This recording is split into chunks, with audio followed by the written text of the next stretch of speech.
बुद्धिमान बहू। गंगा के तट पर एक सुंदर नगर था। उसमें एक व्यापारी परिवार सहित रहता था। उसके परिवार में व्यापारी पति पत्नी उसका और पुत्र वधू रहते थे। पुत्र का नाम अजीत सेन और पुत्र वधू का नाम शीलवंती था। अजीत सेन व्यापार के सिलसिले में कई दिनों तक बाहर रहता था, जबकि पुत्र वधू घर पर सास ससुर की सेवा करती थी।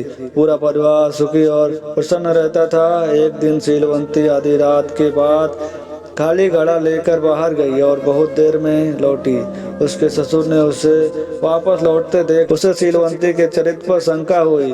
उसने सोचा कि बेटा बाहर गया हुआ है, ऐसे में बहू का यह आचरण आपत्तिजनक है। इससे मेरा कुल कलंकित हो जाएगा। इस चरित्रहीन बहू को घर में रखना ठीक नहीं है। उसने अपनी पत्नी से चर्चा की और बहू को पीहर छोड़ देने का निर्णय किया। अगले दिन ससुर शीलवंती को रथ में बैठाकर स्वयं रथ हाँकते हुए उसके पीहर की ओर चल पड़ा। रास्ते में एक छोटी सी नदी मिली। ससुर ने बहू से कहा, तुम रथ से उतरकर जूते उतार कर नदी पार कर लो। किंतु शीलवंती ने बिना जूते उतारे ही नदी पार कर ली। ससुर ने मन में सोचा कि यह दुष्ट चरित्र होने के साथ ही अवज्ञाकारी भी है। थोड़ा आगे जाने पर रास्ते के किनारे एक खेत मिला जिसमें मूंग की फसल लहरा रही थी। ससुर ने किसान के भाग्य की प्रशंसा करते हुए कहा, कितनी सुंदर फसल है, इस बार तो किसान खूब लाभ कमाएगा। शीलवंती ने उत्तर दिया, आपकी बात तो ठीक है, किंतु यदि यह जंगली जानवरों से बच जाए तब ना। ससुर को उसकी बात बहुत अटपटी लगी, लेकिन वह कुछ नहीं बोला। कुछ दूर और चलने पर वो एक नगर में पहुंचे जहाँ के लोग बहुत सुखी और प्रसन्न दिखाई दे रहे थे। यह देखकर ससुर के मुंह से निकला, कितना सुंदर नगर है। शीलवंती बोली, आपकी बात तो ठीक है, यदि इसे उजाड़ा ना जाए तो।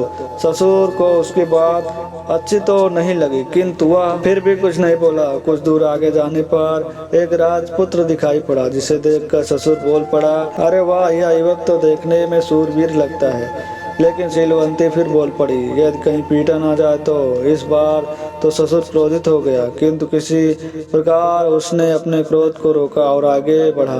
थोड़ी देर बाद दोपहर हो गई।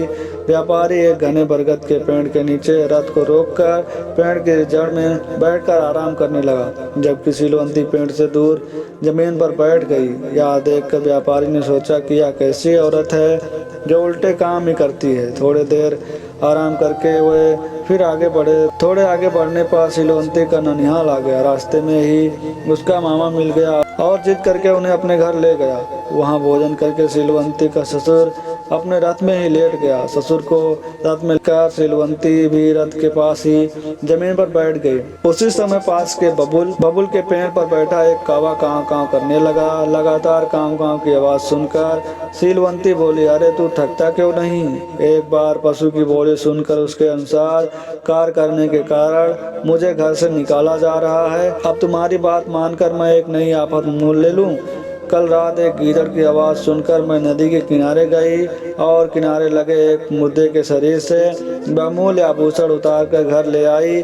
उसके कारण मेरे ससुर मुझे घर से निकाल रहे हैं। अब जो कह रहा है कि इस बबुल की जड़ में खजाना गाड़ा है, तो क्या इसे निकाल कर मैं एक नई विपत्ति मोल ले लूं? मैं पशु पक्षियों की बोली समझती हूँ, तो इसमें मेरा क्या दोष? शीलवंती का ससुर उसकी बात सुनकर आश्चर्यचकित हो गया। उसने बबुल की जड़ में खुदाई करके देखा तो उसे सचमुच खजाना मिल गया। वह बहुत प्रसन्न हुआ और बहू की बड़ाई करने लगा और उसे लेकर वापस घर की ओर चल पड़ा। रास्ते में उसने पूछा कि तुम बरगद की छांव में क्यों नहीं बैठी? शीलवंती ने उत्तर दिया, वृक्ष की जड़ में सर्प का भय रहता है, ऊपर से चिड़िया पे पीठ करती हैं, इसीलिए वृक्ष की जड़ से दूर बैठना ही बुद्धिमानी है।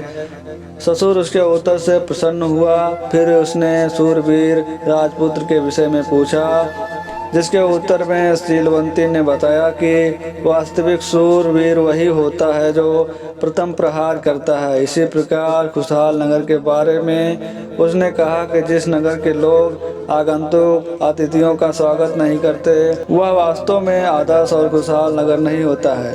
अंत में ससुर ने जूते पहने नदी पार करने का कारण पूछा, जिसके जवाब में शीलवती ने कहा, नदी में विषैले जीव जंतु का भय होता है। इसके अलावा नदी ताल में कंकड़ पत्थर होते हैं, इसीलिए नदी तालाब को सदैव जूते पहने ही पार करना चाहिए। शीलवती का ससुर उसकी बुद्धिमत्तापूर्ण बातें सुनकर अति प्रसन्न हुआ। उसके हृदय में शीलवती के लिए प्रेम और सम्मान बढ़ गया। घर पहुंचकर उसने शीलवती को घर की सारी जिम्मेदारी दे दी। दोस्तों, इस कहानी से हमें ये सीख मिलती है कि व्यक्ति को हमेशा हर परिस्थिति में अपनी बुद्धि का प्रयोग करना चाहिए।